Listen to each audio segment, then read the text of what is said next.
Yeah.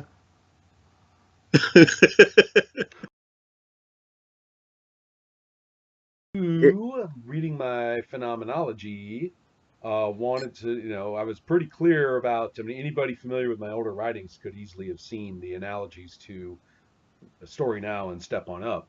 I was just yeah. trying to use ordinary language for them. Yep. And, I kind of did so as well for what I was calling the right to dream. Not quite Yeah. as compartmentalized, and there's a reason for that. Yeah. So tell me where you're coming from with a question or wherever you want to start or anything like that. Well, I didn't see the right to dream stuff at all, Hmm. and I was looking for it. So when you say Right. not as compartmentalized, you really, really, really decompartmentalized it. Right. Well, Um, uh-huh. And I uh, think I know why, but go on. well, so where I'm coming from is that you leave out right to dream, and I'm like, sweet, we're a third of the way there. Right. Right. Well, I think this is an important point. Let's start with that. Yeah. I am not letting go, I think. Now, whether that's a therapeutic statement, like, well, you really need to let go of this. But on the other hand, I think I'm sticking by it that Uh, there are higher level categories of these aims in play that are real. However, they are not identifiable in terms of, okay, so what does that look like in any language that we associate with role playing procedures? So when somebody says, okay, story now play, what does that look like? And they're looking for techniques. They're saying, is there or isn't there a GM? They're saying, can I or can I not contribute to backstory when I'm not the GM? They're saying things like, do we use dice? They're doing all that stuff when they say, what does it look like to play story now? They're thinking like that. And so I'm saying I'm not talking about that. I'm talking about any which way you do it, such that for you and people with you, that particular aesthetic is the evident priority. And so, and I think at that level that we don't have 1,000 points of light. We don't have, the myriad ways of, well, however you want to do it or wherever your group's aims are. You actually do have human categories of aesthetic engagement and the and social engagement. So I really have experienced, have seen, and have been surprised by manifestations of, have seen how other people have addressed the two that I talked about. And yeah. so I'm saying I think those things are real. I think that we do have story now as an identifiable priority, but as soon as we talk about it as a phenomenon, then all of a sudden everybody gets all excited about, well, what does that look like? What's the way to do it? How is that done? And if I'm going to design a game, okay, what procedures do I put in there so that it's that way to play? And I'm just shaking my head and saying, that's why I'm calling it playing on purpose. We talk about what playing is, and then we talk about what playing on purpose is, and just don't get all hyped about what it looks like in terms of procedure. Because as soon as we do that, as soon as we start talking about procedures, then you do get all the myriad ways. You do get the 1,000 points of light. You do get however it is that the group does it. And that's where people are designing, right? They're designing in that space of how do we do it and how does it work? And fine, that's great. Maybe it is a good idea I've been telling people, leave the purpose off when you're thinking about the design of your game. Just leave the creative agenda off, because if you do this other stuff by which these other things are occurring, you will have solved the problem, if it's a problem, by default anyway. So Uh, that's kind of where, but I do think that those categories are real at a phenomenological level.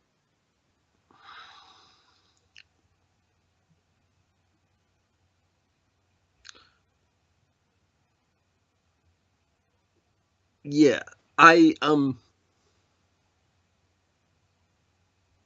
I I think it's undeniable, completely evident that in some games you democratize story creation at the table, and in other games you don't. Hmm. Um, what I don't think is that that's two kinds of games or multiple kinds of games. I think that that's a feature that some games have that other games don't. Uh, just like having a GM is a feature that some games have and other games don't.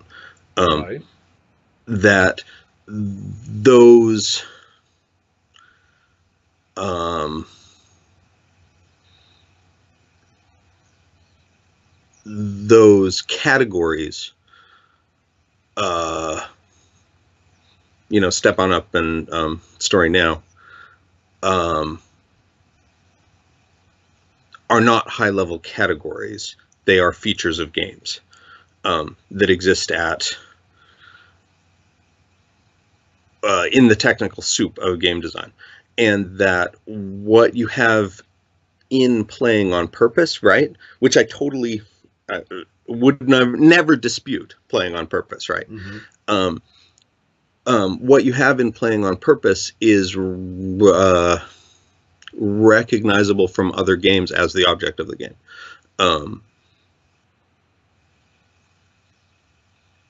So that's sort of my starting position, where I'm coming from. That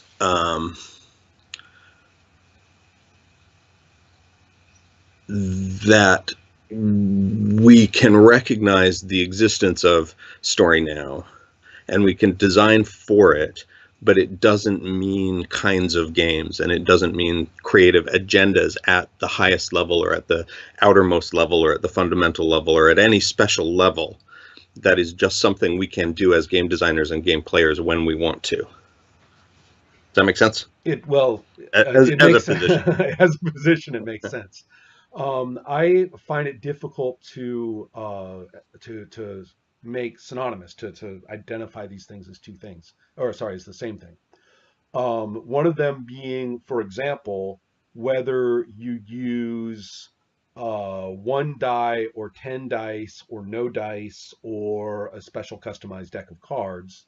Those I can see as very different features of games in terms of their Mm-hmm. procedures.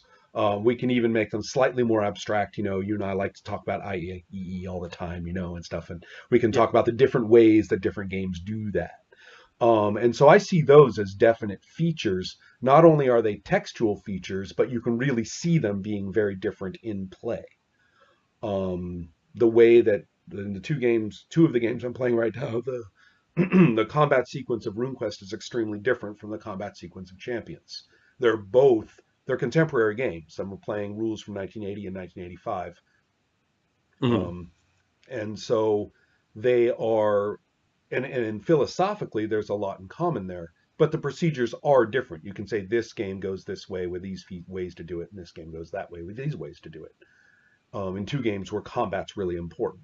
So, on the other hand, when I talk about Playing on Purpose, I'm not talking about any such feature that is out of the box like that.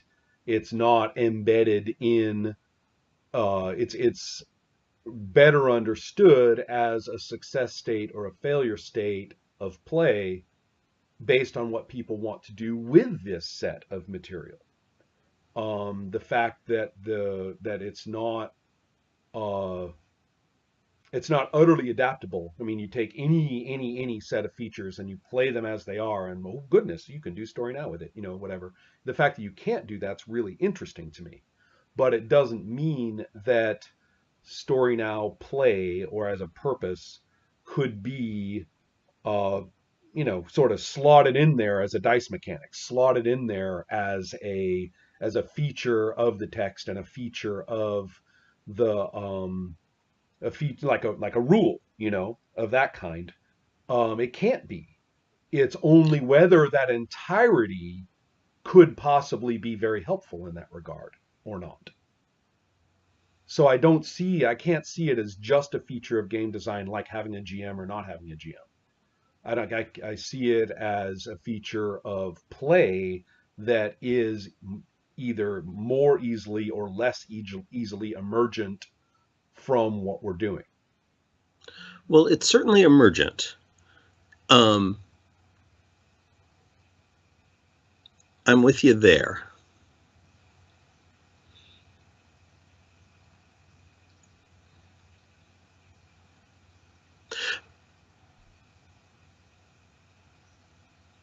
what I see is I look at games like Sorcerer and Dogs in the Vineyard and Apocalypse World, let's say. Um, Good choices. yeah, I figure we can talk about them informedly. Um, uh, and what I see is that at the long term of play, right? Um, that they are in no way interchangeable. So in Dogs in the Vineyard, you pass judgment on towns and you see how those decisions you make change your own characters, let's say. And in Sorcerer, you play to find out how the kicker resolves, kicker by kicker. Right, or the big four outcomes, or whichever. Yeah, However exactly. you The want to big four articulate outcomes. that. Yeah. And I think that we can talk about ways in which those two things, the highest level of play, are similar in ways that they're different. But I don't think that they are a kind of play. And Murderous Ghosts, where you play to find out whether you escape from the murderous ghosts, is a different kind of play. I think that we can talk about how they're different and how they're similar in each possible pairing, right? In all kinds of vectors, in other words. Exactly. Right. Well, I one okay. of them Go ahead. one of them is that in Dogs in the Vineyard and in Sorcerer, you democratize story creation at the table. Is that okay? Like you get what I'm saying? Still I do, although I still, there's so many ways to misread that, like you vote on what happens next and shit like that. Oh You know what yeah, I mean? no. Yeah, you see, we might have to clarify that in text, but I think I know what you mean. The idea So being, remember what I said about audience versus author? You're yeah, basically saying that thing about author and audience being the same thing. yes, exactly. Basically, Well, yeah. and that it's story creation, Right, not that and it's exactly, like and nothing else. And author and audience is the same thing in Murderous Ghosts as well. right.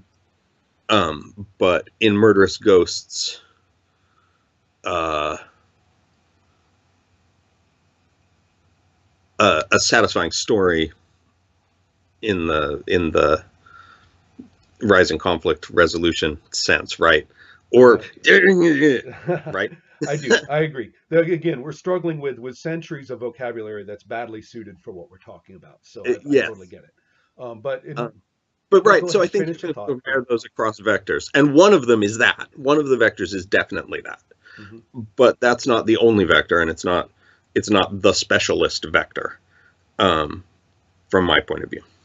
Right. It's not the highest level vector. To me, it is definitely a level of analysis or a function of these things that, rather than being uh, rather than being a vector among many, I see it as a supra level one. I can get all, I think we both have the math background to talk about this. All those others are measured variables, present, absent, this much, that much. And this one is the eigenvector, which has no units, that is loaded upon heavily or lightly by by the mass of all the others acting at once. So it's it to me is definitely a different phenomenon. Now, it's also tricky, and I'm not accusing you of this. I am, however, saying that I can see why people would seize upon the argument you're making, because frankly, it's good business. It's good marketing. It's good. It's a comfort. It's comforting to say, you know, let's not. I mean, again, you see, I'm not accusing you of getting away with saying this, but I'm saying that Well, there's we'll an find appeal out. to it. There's an appeal to it that I think shuts down the discussion that you and I are having, for example, right now. It shuts that discussion down. But I don't know. yeah, There's such a uh, to me personally, such an important other discussion that it opens, that is not a marketing discussion. Uh, well, I mean, we should talk about marketing sometime. which is that it it um, it busts open RPG exceptionalism. Um, Right. to say that games have objects, um, including weird ones, right? Including non-win lose ones. Um, really, to me, places role-playing games in appropriately, properly, in a context with other games, in a way that I find very inspiring. Hmm. Um, and so, like the conversation we're having, I'm excited to say, let's consider this variable.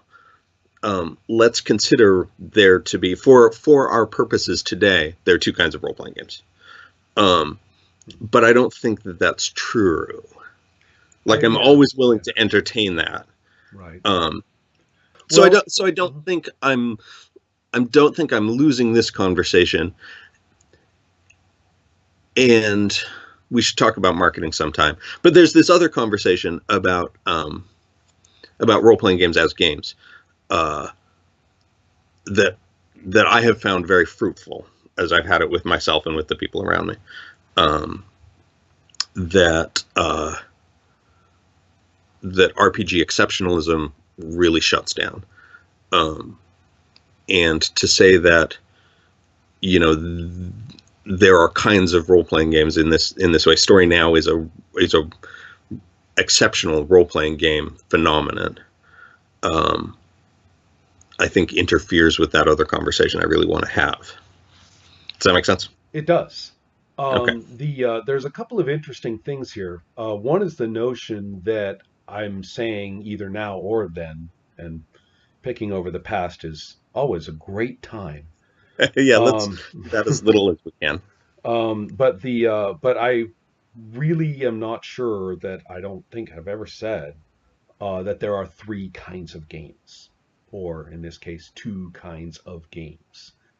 In fact, the implication of that, which then we would look at them and then see some very, very distinctive, features, play features, is automatic. You would say, if I say there are two kinds of games, the next thing the thinking mind does, quite reasonably, is to say, okay, what do they look like, in Right. play? Sure. And so I don't think I'm saying that. I'm saying there are two of I'm saying there could be any number, and I've always said this, there could be any number of human social creative purposes which are satisfied through the use of this medium.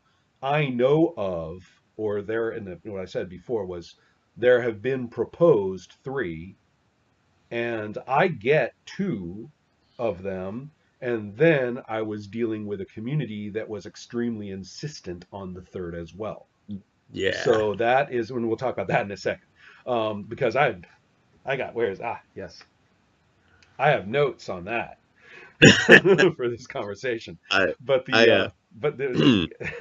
I'll give my monologue, you give your monologue, and then we dance around a few times in a circle maybe. But to get back to what we're really talking about, where you and I disagree, God damn it, in the good yeah. way, is that I'm saying that these purposes of play are themselves a fascinating phenomena that are non-problematic in many other social leisure activities. They're non-problematic, first of all, in that they're never mentioned because everybody just knows, number one. And hey, let's play pinochle. In fact, I could even say, Right. let's play cards. And then somebody says, well, pinochle or whatever, right? And then Right. but nobody's going to say, well, now the purpose that we're all sitting down to play the cards for, I mean, let's hash that out first, and when I'm Oh yeah. designing Yeah. Yeah. designing another card game, I say, what is the creative agenda here? Jesus Christ, right? Forget it. I mean, and so that it's not problematic in Right. Yeah. it's just, but it is there. And so, therefore, my argument is that such things exist potentially while doing this role playing thing. I can see a couple of them. What's interesting is that there's more than one. I mean, if it all just one, then bonus. But there's more than one.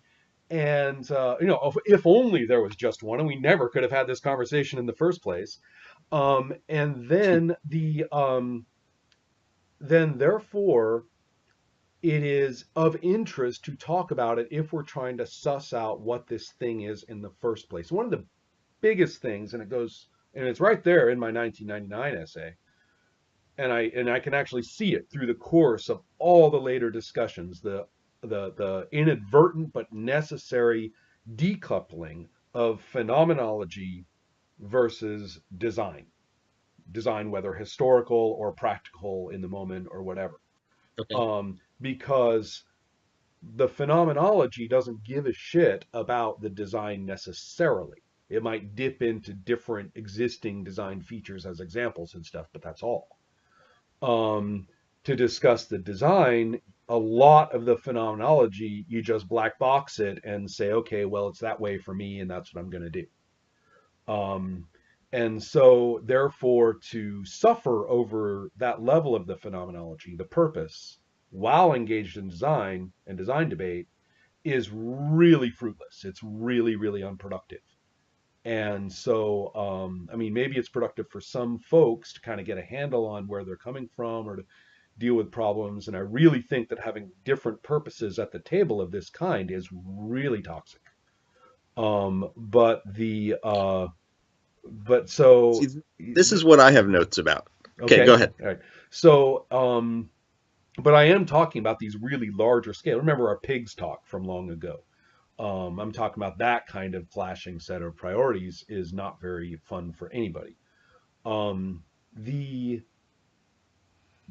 the deal that I'm after here then is to say, because I want to talk now about the phenomenology, that I don't mind saying, okay, now we can look at these purposes without suddenly worrying about how it's going to affect the way that I'm designing a game, the way that another person might design a game, the way that we Hmm. might look at the spectrum of historical games, which, is a great thing to do, but we don't have to let our talking about the phenomenology as such be hampered by our anxieties or our priorities or our personal takes or our um, you know general sense of what they want to accomplish with this particular rule set, in either that I pick up off the shelf or that I'm trying to work out and make into a rule set. Um, that either I've got my creative agenda, nicely set in my head, in which case I never have to think about it again while I work on this game, ever. Um, or I don't, and in which case you will see the mechanics of the game scatter and stumble and have all sorts of problems that are highly characteristic and that can be dealt with, which is what my consulting service is often about, without resorting to jargon. And if the person can kind of pick up their sticks and get their design back on track in terms of what they're really driving at, then the purpose will even out and fly right. Um, and so, therefore, I'm okay with talking about the purposes simply as existing phenomena out there, and I would like to. And I do think they are, if you will, special in that regard. But that doesn't mean that I need to worry about like how that means we're going to categorize games. We're going to go there and like parse rules sets, and we're gonna make Sure, it hard. We're gonna make it be a sure. problem. Hey, I've got another variable I can throw in to make it even more confusing. Yay! you know, Yeah, yeah, yeah. that's what I'm not into these days. Um, Uh, so yeah, so I don't know how compatible our views are at the level of the phenomenology. They may not be compatible at that level. We may have different theoretical models of what the hell this whole big thing as an activity is. My notion of, I mean, I do present it in somewhat of an exceptionalist fashion regarding story now because I was talking about how it's different from most other story oriented media, right? yeah. And so I don't know if that's wrong or not, but I do think it's an interesting thesis for discussion at that phenomenological level. you've presented a really interesting counter model just now, and so that's great. But it doesn't mean that I disagree with you at that other level, at the level of talking about design, especially. Because you and I are both craftsmen, right? It's really hard for Oh us to yeah. talk about this stuff without me saying, all right, damn it, I've got these five dice here, Right, and right, we're of making course. up, a game in which, it's about whether your skirts blow up or not, flap up or not under the wind. We're making a game about this, and all the rest of it, and then all of a sudden, it's all about Joe DiMaggio and stuff. And so we're you and I are like, you're making that game in your head right now, just like I am, No, right? no, I'm not. And so, but that's the problem. We go running off there, and yes, at that point to suddenly say, what is the purpose of play? No, forget it. We did Oh, that. We did that yes. already in our heads when we ran off to go do the games. And so I think that Uh, I don't want to go there with that stuff. So I okay. agree with Well, you. I that's mean, that's okay. what I mean. I agree with you. When I say I don't want to go there, I'm saying I don't want to drag all the purposeful language into our design processes because it's intrusive if we got our shit together about it. And if we don't have our shit together about it, the means of repair are non-abstract. So, You mean that the means of repair are design work, right? That's what yes, you just said. exactly. Yeah, the person Yeah, in the okay. mythic of design and like say just me or somebody looks at the design and whether they use my language or not or whatever, they're going to be addressing the fact that the person just keeps talking about, just to be easy, just keeps talking about the importance of getting the rising action and cathartic action stuff going on, and as well the importance of not losing at the same time. And they keep running their mechanics, head to head and waving their hands around and feeling dissatisfied with it or whatever. And so then and in so then, you looking at this say, well, hold on, tell me again about, what kind of characters these are. Tell me again about how you want these numbers to change. Do you want them to change because of this? You want to change because of that? You want it to be both? How do you want to do it? Pretty soon, the purpose will work itself out through the course of just asking fairly ordinary questions about the design. Yeah. Yeah, yeah, yeah. And so that's what I'm saying is that at that level, both of design, and that is the same thing as engaging with existing design. So it's the same thing. If I pull Middle Earth Yeah. role playing off the shelf and you and I sit down and like brush off all the cobwebs and read what it actually says there and play the game with a few other people, it's the same thing, right? I mean, it's the same thing that I just discussed in terms of design work. So Yeah. again, we don't have to settle. Nobody has to hold up a little flag and say, "Aha, we have spotted the story now," and plant the flag, right? I mean, that's not where I'm at with this. So at Cool. that, yeah, whenever we talk at that level, which is really where I would prefer to be, I really would. Well, Then, yeah, no, I know this about you. yeah, and so we really I mean, I think at that point, our disagreement about the phenomenological model is okay. That doesn't mean it's Yes. irrelevant in the larger scheme of things because that discussion is no small potatoes, right? I mean, Yeah. that's some really damned interesting stuff. I mean, I've got the big discussion with Santiago about Cold Soldier, and I've got the big discussion with Zach Porku, the guy who's in my Sourceware game right now. We had that huge discussion, I mean, all that I posted at the Patreon, remember? Oh, yes. And so I all the, remember yeah, I it's know. like Here, 10,000 everybody. pages or I something. know exactly. Here, everybody, read this. What? Hey man, you're paying me for the Patreon, you want content, I'll give you content, right? So the the deal here is that those discussions are occurring and they are going really interesting places. Fortunately, neither of those two people out of many that I'm talking to about this kind of stuff is currently engaged in suffering through the nuts and bolts of but combat wasn't fun. When we're Uh, play testing this, God, I put so much work into the combat system and I am just not having fun. Or if it's working and everybody's telling me what a good combat system it is, I'm sitting here like shaking my head as the designer, they say. Right. They say I'm sitting there shaking my head and suffering because it's not juicing what I want out of my starting imagery of play. Yep. And so that is a whole different issue and is not the discussion I'm having with Zach, Santiago, with you, and other people about these larger,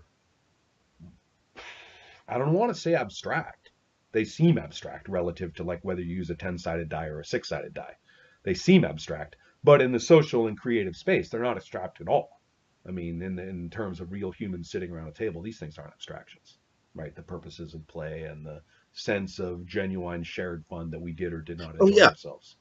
yeah. So, No, they're the yeah. opposite of abstract. Yeah, and so Um, so I just want to kind of get away from that abstract versus concrete distinction, just in case it sneaks in. yeah. But I am saying that those are very different discussions, and I love the fact that we disagree about the first one because this may be among the first discussions of role playing at that level that has a chance to get anywhere. I mean, if I do say so ourselves, there's been some attempts in the past that really ran themselves into brick walls. Hmm. So I'm trying to avoid that. Yeah. Um, can I go to, is it okay with you, unless you want like a coda or something on that? Is it okay with me to jump to that simulationism, the S word, thing that both of you and I are kind of loaded for bear on and see what we think and Uh, disagree or not? yeah. Look out. Go. You want to go first, or Yeah, do you want dude. me to go I first? know. I told you. I already showed you. All I right. got my right. So, mine has three parts. And the first one is that I just want to talk about real people, real play, and I always have. Yeah. So if somebody sees a word, whether it's a word I picked up from the previous discussions or whether it's a word that I tried to insert in to replace that word, if someone sees a word and then has some kind of response regarding it, for example, a very positive response, goes, "Oh, that's the word." All of a sudden, they take ownership of it. Everything they want about role playing is suddenly inserted there, and they're going to get very defensive about it, and it's reified. That's the problem: is reification. Just Yes. saying a word creates the reification, and then all of a sudden everybody is ready to go, just ready to go with, defending, attacking, whatever it is that's swimming around in their head. And I don't want to go there. That's the abstraction right there. That's the Yeah. abstraction problem. And instead of going there, instead I'd rather say, look, we are always going to be talking about real people, real play. I just talk to me, right? And so before you start telling me, well, simulation is when the this and that, it's like, shut up. Talk to me about what happens during play with some people. Now, when that happens, I see a couple of really interesting things. This is part two. What happens when we actually manage to headlock somebody? Because they're awfully reluctant historically. When you finally headlock somebody and say, what are we talking about in terms of real people, real play? The overwhelming majority is either struggling against the murk, as I call it, or Yep. having overcome the murk, making a sacred space of whatever methods that group happens to use. And so it's almost built on the idea that role playing is hard and very difficult and very delicate and it's going to fall apart any second now, and everybody's going to get confused and everybody's going to get either upset or check out or whatever. So as long as we can keep that going, as long as we can keep the fiction going, then we're going to call that the purpose, because that's hard enough, damn it. And it's also frankly a lot of fun just to get the medium going. I mean, it's just like if you say, "Oh goodness, I'm putting the paint on there. Look, it's going on. The paint's going on. It's going to be a picture, whatever." Just doing that is it. I'm not saying it doesn't have its aesthetic excitement involved. My Sure. argument is that we're still just talking about the medium happening. So that's one thing. That's where you get people. I mean, this is as soon as people glom onto that, that's when you got all that yap at the forge about bricolage and all that stuff, which may not have been technically wrong, but it was still just talking about the medium. Okay. And so that's the one thing is, and I even acknowledge in that phenomenology talk that maybe that could hypothetically be an aesthetic purpose. Hypothetically, I'm not claiming it's not that I have a lockdown on exactly what is or isn't, an aesthetic and creative purpose. I am saying Right. that I'm very suspicious at the authenticity of claiming that it's the purpose when it seems to be basically motivated only by let's just keep this going along, period. Sure. The other interesting thing that I see when I look at what they're doing, I see two things come out. One is what is widely called, although by no means it's the only meaning for the term, immersion. Simply that the people were now reacting in a spontaneous and in a very visceral and engaged way, and whether you want to make that even more sacred by saying that they're tapping into, archetypes or some shit like that, you go right ahead. But the idea is that it's, you know, uh, the idea is just that there is a sensation involved there and it emerges out and they say, aha, there it is. That's the purpose. And you see, this is where I've always been getting into trouble. I say, yeah, but you can do that, all those things you just said, keeping it going and having that experience in and out, as a property of what can come out of play. That happens anywhere. We all want those things. We all want it. You can't own that and call it your purpose. That's everybody wants that in role playing, even the most savage, red tooth, backstabbing, let's even, the just competitive, hardcore people that you, person speaking, would not, come with you, run screaming from at the sight of them. They want it too. You can't have that, as your purpose. So that's been part of my argument there. And then the other thing, which I also find very, very painful, is sort of a procedurally mandated zilch play. Nobody dare get too engaged except for being thespian, just in case you Mhm. screw it up.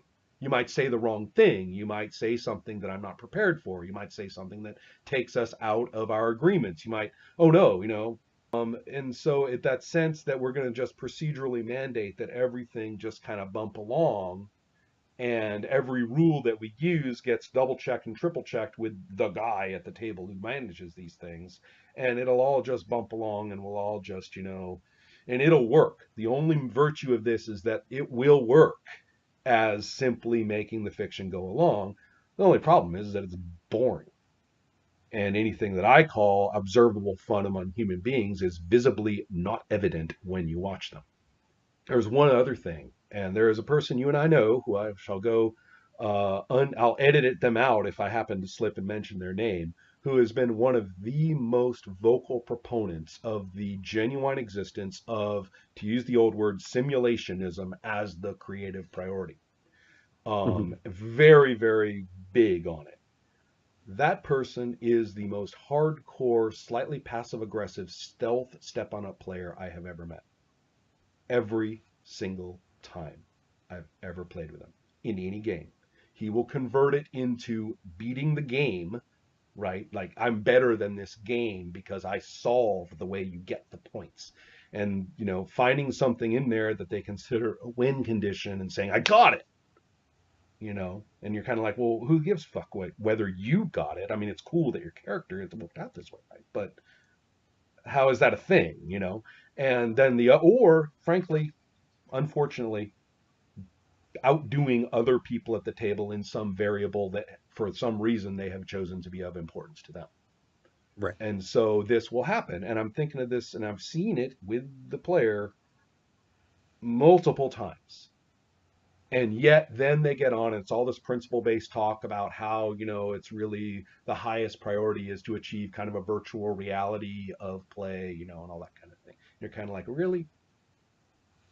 So, this is where all of these things are why I'm so dismissive, if you will, of saying this is an identifiable creative agenda. And the only reason that I stuck to it so long at the Forge was because I wasn't the king hell dictator of all thought there. And I said, if you claim it, you talk about it, and I'll summarize it in my little summary essays and stuff, because who am I to say that, that it isn't there? But I've been looking at it for a long time with these ideas in mind and haven't seen it yet, except for what I just described. Hmm. So, one last thing now at the Forge itself, historically, last thing, I promise, is long. Last thing, part three, there were two problems at the Forge itself in discussing these things, and the legacy of those two problems has just never left us. To the point where, I mean, people will say, "Oh yeah, I mean, used to be narrativism, story now, right? That everybody was like really hyped about. Is does that exist? Wow, really? Blah blah blah." Now that's nothing. Now, people will say, yeah, people will say to me now, I'm going blah blah blah phenomenology, blah blah blah blah, I blah blah blah, dogs in the vineyard, blah blah blah blah. I'm going on, I'm having a great time, right? And they say, as if they're about to, like, expose the hidden darkness in it all, the gotcha thing. But what about simulationism? What about simulations? And like it's this huge dark awfulness thing that, that I'm glossing over, or, it's my hidden weakness or something. And I'm going, okay, so there's all these weird legacies from the Forge. They come in two parts, I have decided, upon Okay. reflection. One of them is similar to what I was talking about before, which was simply confounding the medium itself with a purpose, and then whipping it up into a sacred space. So I already mentioned that thing right there. Um, Yeah. Second, and related to that, sort of the converse, is to sort of say, oh, well, that's the bad play. That's the whipping boy. We will now, anything I don't like, railroading, simulationism, Right. drowning and falling rules. I don't like those. Simulationism, too many skills, or rather, better yet, badly designed skill lists. Yeah. Right? Notice the way I'm putting it. It's not that a skill list is bad or too long or anything. It's there's Right. good skill list design for the game we're playing and bad skill list design. So bad skill list design, simulationism, skill lists, bad news, or whatever. And it was also negative in that regard. And I maintain that this was a side effect of suddenly even talking about, sort of being able to admit that you had play purposes, whether they're low level or integrated level like you're talking about, or higher level like I'm talking about, doesn't matter. But the idea is to even be able to admit it at all. You remember in 1999, you weren't allowed to admit that. There was good role playing and bad role playing done. And of Yeah. course, you took your camp on what you thought they were, and that was it. Right. And so, Um, anyway, so there was those legacies. One of them, and then there was that weird thing, that triggered effect that was more external to the Forge. And I can only describe it as triggered.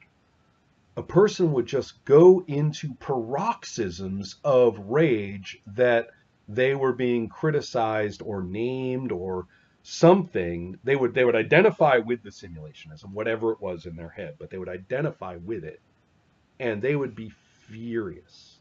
And you never saw that with people who are into the competitive play. I often commented on them, how come all the people that we think of as the most contentious gamers, the one that are often tarred with the brush, that nobody wants to sit with them because they're gonna kick your ass. I was just complaining about some stealthy type of play of this sort, but I mean the right. non-stealthy Yeah. type, right? Which is actually kind of fun, more than kind of fun. And they yeah, and they sit at the table, and then everybody else throws up their hands in horror and says, "Oh my God, he's trying to win! Don't you know role-playing games aren't about winning?" And of course, he's saying, "Huh, you only say that because I just won." And so, but those guys and gals who do that, they're never apologetic or defensive about it. They're Yep. not infuriated when you identify it, right? When you say, "Hey, look at this interesting, purpose to play here." They're never upset about it. But for some reason, there was this, and very external to the Forge. I mean, somebody could have come across the ideas or the commentary or the jargon or whatever at three steps of remove, and they'd show up like infuriated, just enraged. And I was like, what on earth is that? Who would have thought? that Uh-huh. that even just talking about it as a purpose was such a hair trigger, and I could never get to the bottom of that. So and I still can't. I mean, Yeah. No, and I so got no. and but so therefore the notion, I don't know, there was a lot of rage and a lot of reification and a lot of identification with a particular set of techniques or effects that really gummed it up. And it didn't gum it up for some of the other stuff, and it definitely gummed it up for talking about the potential reality of this particular play purpose. At this point, I'm going to say I'm 20 years in. 20 years Yeah. into this, and it's no longer on me to say is this or isn't this a play purpose, and holding me responsible for whether you like or don't like that. If Right. you want to talk about the phenomenology of play, then freaking well do it, but talk about real people playing real games when you do, and I'm there. you know so that's kind of my little spiel. You asked me what are my thoughts, right? Those are kind of my thoughts on that one. um Uh, Good. Those are kind of my thoughts too. Nope. Oh, come on. You just Um, disappointed everybody. yeah, no. So I didn't actually write notes, but imagine me holding my note Right, paper. right. Um, what I saw in, for instance, your 10,000 page conversation with Zachary, um, was simulationism doing this now you see me, now you don't kind of thing, where I think this okay, I am totally making shit up. And if you need to call me on that, you should. I'm going to let you finish first. You were really, really But here nice we to go. listen to all my spew there. So, yeah. So it seems to me in retrospect, without citing a single source, that often at the Forge what would happen is someone would come and they would say, I'm not enjoying my game. I'm not enjoying playing with my friends. What is going on? Right? And what would emerge is that the person who was having that problem, who brought the problem to us, had a story now creative agenda, and their friends had a simulationist creative agenda. Or at least that's the And way we so, framed the discussion at the time. yeah, Yeah, okay. and I'm suspicious of that. I am too. That's exactly the kind of thing I've been talking about when I'm saying that that people started using it as the dysfunctional Exactly. play, Yeah. Yeah. thing, which is just as reifying as making it a sacred space notion too, Right. you know? Um, So but then I've been playing. I don't think we've said the word coherent yet in this I conversation. just had to explain coherent for 52 minutes in an interview with GDR Unplugged last night or 2 nights ago. So you're not going to make me do that Yeah, no, don't do that again. again. Um,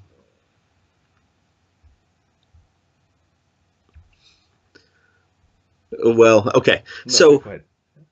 uh, I've been playing games since something like 2004 with people who share creative agendas, Right. playing games that are designed to those creative agendas, right? Um, I'm going to go ahead and say exclusively. Like maybe there have been some con games where that hasn't been true, but let's say exclusively. Mm-hmm. That never stopped us playing Right. coherently. Forgive me. That never stopped us having creative differences. We like if I had naively come to the Forge with me and my friends are having problems with this game, they would have been simulationists and I would have been a narrativist, and that would have explained the creative differences, I would right? say that, well, I say that would characterize some of the discussion, particularly around 2000 through 2004 or so. Okay. I think after that, I started beating people with a stick when they leap. Remember how many times did I write? No, Oh, don't leap to creative agenda so fast, yeah, yeah, yeah, right? yeah, yeah. Um, Um, but uh, but but yeah, that was way too common, and the I think it's a really good example of exactly what I was criticizing a few minutes ago. That Yeah. I mean, We that's why I don't said we I agree. we're in the thick of talking about how we're playing this particular game, or whatever massaged version of it we have actually genuinely created at this table.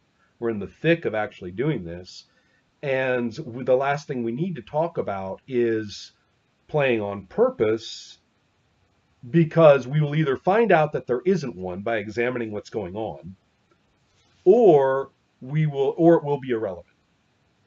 And so therefore, instead of treating the playing on purpose as cause, right? As the sort of root cause. And now phenomenologically, it could be a root cause. That variable, whether it's a variable among others or not, as you put it, that could be the root cause in this case. But let us not leap to it, right? Let us not Right. be, the medical intern who always leaps to their favorite disease, regardless of Yeah. what Yeah. is displayed. And so so yeah, I hear you on that, and I think that has echoes in some of the let's separate those levels as a as our discussion orientation, or those ways of talking about it. So anyway, go on. I'm sorry, I didn't mean to get No, quite no. that intrusive. And so I agree with you. And so I think that, well, you think that simulationism is not one that you definitely have observed, and I think that it's out of the club along with all the others. Right, Um, right, right. but So we have a different interpretation of that issue at that level, at that big ass level, yeah, that human purposes level. Or that you don't like calling it level. That kind of discussion, the well, no, no, no. That's phenomenological that's the discussion. opposite. Right. Yeah. No, no. Yeah. I think there is something at that level, Hmm. um, but I don't think it categorizes. Right. I Ah. don't think there's a taxonomy at that level. Right. I think that there's a question at that level that every time you sit down to play a game, you answer, and every time you sit down to design a game, you answer. But those answers are always particular. Uh huh. Um, Hmm. Not that there are two answers, or three answers, or 100 answers, but Hmm. that the question, what do you establish up front? What do you hold constant? What do you establish in order to play? What do you hold constant Yes. through play or change systematically through play? And what do you leave for play to determine? That question is what exists at that level. Um, and that saying there are two answers to that question, or 10 answers, or one answer, um, to taxonomize answers to that question. Uh, that's what I don't do. Right. I do. Yeah. So yeah. So the therefore though, to go back to some of the to go back to some of the root. So Yeah. so my point there is that I do think there's a level. Hmm. I'm totally cool with there being a level. That level is crucial, and coming to an agreement at that level is what you must do in order to play a game. Um, but that, but where we disagree is that those agreements are classifiable At a beyond the larger, game. right, beyond that, Yeah. right. Okay, okay. Yeah, so so yes, that's actually a pretty good summary of that distinction. um and like I hope that we can avoid it being ideological between us, because we can't help but avoid it with others. The notion that, well, yes, compartmentalization and categorization are bad. They are, that taxonomizing in and of itself is sort of a bad thing, as opposed to the Well, myriad of goodness and individuality out there. Typing, from right? Typing is a bad thing. That's what yeah. I'm willing to let that particular ideological debate slide, All and right, let all right. yeah. If then we can let that slide.